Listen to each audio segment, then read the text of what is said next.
Donc, la méthode Singapour est appliquée ici depuis 1 an et demi maintenant. Comment vous l'aviez découverte, cette méthode, et qu'est-ce que vous en connaissiez?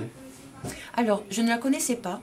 Pour la première des choses, c'est que je ne la connaissais pas et c'est au hasard d'une rencontre avec un collègue qui m'a parlé de cette méthode que je m'y suis intéressée personnellement. J'ai fait des recherches en allant sur le site de la librairie des écoles et par laquelle elle est diffusée, et j'ai regardé leurs travaux et cela m'a permis d'approfondir la connaissance, et elle m'a beaucoup plu dans la démarche. Comment vous l'avez mis en place, cette méthode, et combien de temps ça a pris pour être accaparé par l'établissement?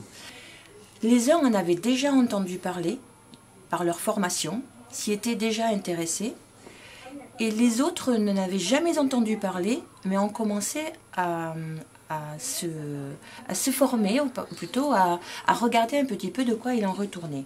Et c'est là que je suis assez impressionnée, à vrai dire, sur la capacité de l'équipe à avoir mis les choses en place dès le départ. Parce que cette méthode ne peut pas être mise en place dans une classe et puis abandonnée dans une deuxième où l'idée c'est quand même d'avoir un suivi d'une classe à l'autre.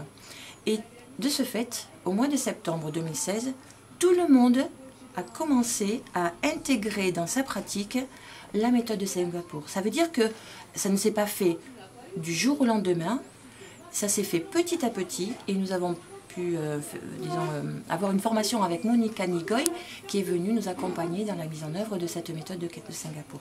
Il faut compter à peu près 3 ans pour vraiment se l'approprier. Ça fait 1 an et demi maintenant que la méthode Singapour est appliquée dans votre école. Quel constat vous faites auprès des enfants? Est-ce que vous avez l'impression qu'ils intègrent mieux les concepts mathématiques? Alors la grande force de cette méthode, c'est que la démarche est très bien définie. Les enfants, d'abord, où les notions sont abordées de manière très simple dans un premier temps, et puis nous complexifions la notion.